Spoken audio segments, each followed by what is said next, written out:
Bonjour, cette émission est consacrée aux leçons que l'on peut tirer de la célèbre série « La petite maison dans la prairie ». Les 9 saisons regorgent d'épisodes contenant de multiples leçons de vie qui peuvent encore nous inspirer aujourd'hui. Ces vidéos seront assez brèves et ne pourront pas traiter tous les sujets de manière exhaustive, aussi, n'hésitez pas à partager vos propres réflexions en commentaire. L'épisode d'aujourd'hui s'intitule « Les loups », tiré de la saison 4 épisode 5. L'intrigue commence avec la découverte par Laura et Andy d'une louve blessée qui essaie de protéger ses petits. Andy décide alors de les ramener chez lui pour mieux s'en occuper. Mais Jude Larrabee découvre que plusieurs de ses moutons ont été tués. Persuadé que c'est l'œuvre de la louve, il est décidé à l'abattre. Je n'ai recueilli que la mère blessée et ses 2 bébés. Quel mal pourrait-il faire? La louve guérira. Les petits grandiront.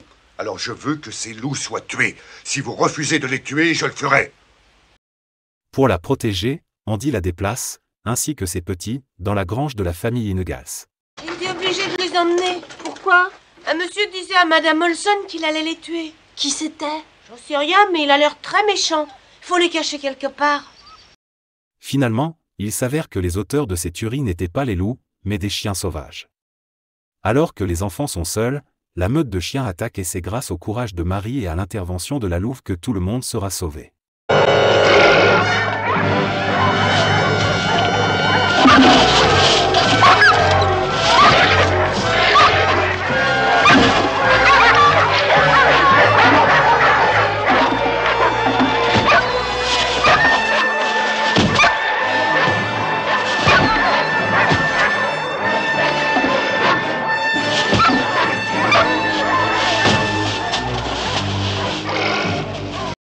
En effet, tandis que les chiens assaillants font tout pour pénétrer à l'intérieur de la grange, Marie, en tant que sœur aînée, va tout faire pour protéger ses sœurs et leurs amis.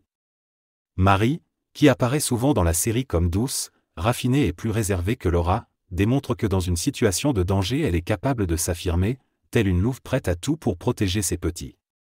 Non seulement elle révèle son courage et sa détermination, mais quand le danger survient, elle fait preuve de beaucoup de sang-froid.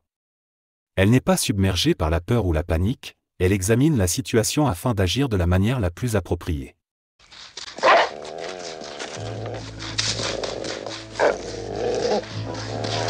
Il creuse sous les murs.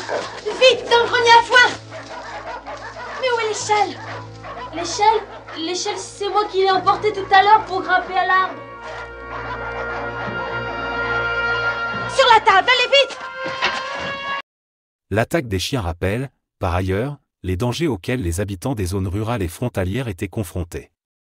L'Ouest américain, où beaucoup de territoires étaient encore inexplorés, était un nid de menaces permanentes pour les familles qui venaient s'y installer. Le fusil était indispensable, mais les familles devaient aussi faire preuve de courage, d'ingéniosité et d'une connaissance affinée du terrain pour échapper à certains pièges. Des chiens sauvages attaquant en meute étaient un des dangers auxquels les humains pouvaient être confrontés. Même si l'époque a changé, les chiens errants constituent toujours une menace faisant de nouvelles victimes chaque année.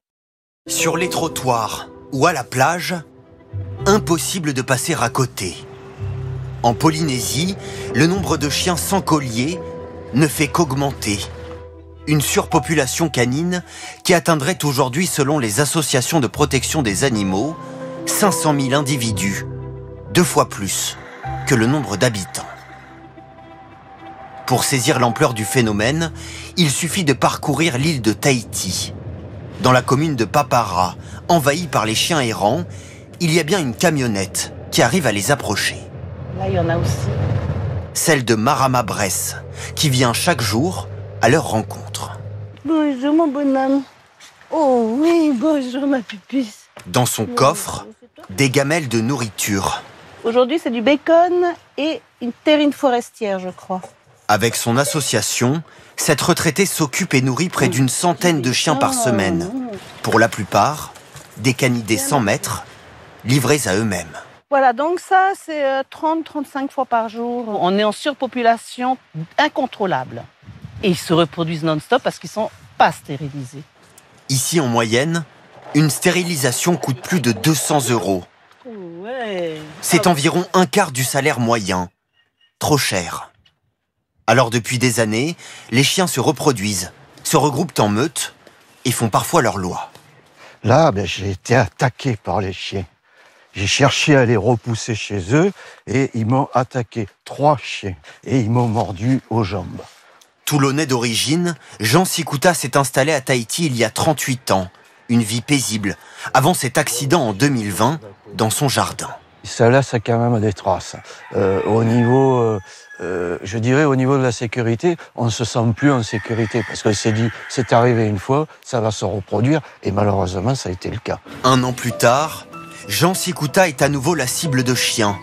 Cette fois-ci, en compagnie de 2 amis, gravement blessés par les morsures. Ils se sont retrouvés pendant 1 semaine aux urgences à l'hôpital. En moyenne, le centre hospitalier recevrait 1 victime par jour. Des attaques de chiens errants, aux conséquences parfois beaucoup plus dramatiques. Fin de vie tragique pour un sans-abri à Ayatia. Le trentenaire a succombé à 200 morsures de chiens. Cette dame âgée, littéralement mise en pièces à pied de haie, il y a quelques mois. Ça peut arriver à n'importe qui, à vous, à votre famille. Alors faites quelque chose, je vous en supplie. Mais l'intrigue nous plonge dans une réflexion plus profonde. Notre perception d'un danger peut être erronée et il est sage, avant d'agir, de bien discerner la nature de la menace. Au début de l'épisode, on apprend que des troupeaux de moutons sont attaqués, et, automatiquement, on imagine que les responsables sont les loups.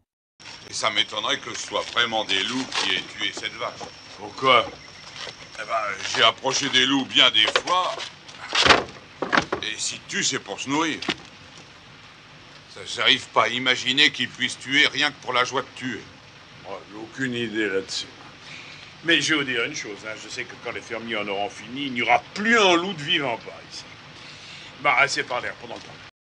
Cela est dû à la perception que l'on a de cet animal. Le loup est perçu comme un animal agressif et tueur. Or, il s'avère que les attaques de chiens sont beaucoup plus fréquentes que les attaques de loups, tant sur les hommes que sur les troupeaux.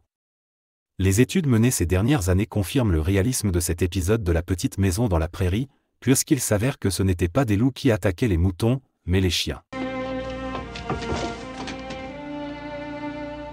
C'est elle qui m'a sauvée. La maman louve s'est sacrifiée en me sauvant.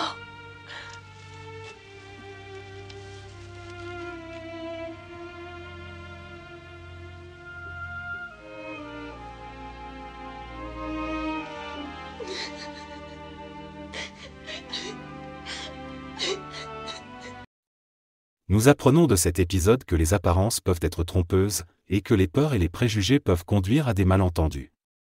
Le danger ne vient pas toujours d'où l'on pense, et l'ennemi n'est pas toujours celui que l'on croit, d'où la nécessité d'agir et de réagir en fonction de faits objectifs, et non d'idées préconçues.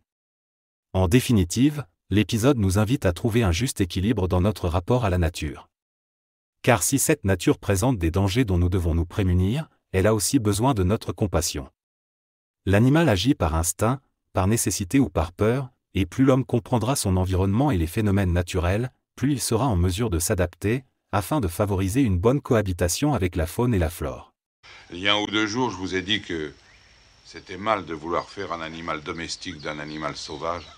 Vous voyez que c'est aussi mal, peut-être même pire, de laisser un animal domestique devenir un animal sauvage. Comment ça? Oh, il suffit de ne plus faire attention à lui.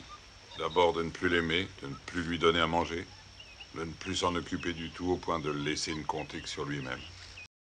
À bientôt pour un nouvel épisode de La Petite Maison dans la Prairie, leçon de vie.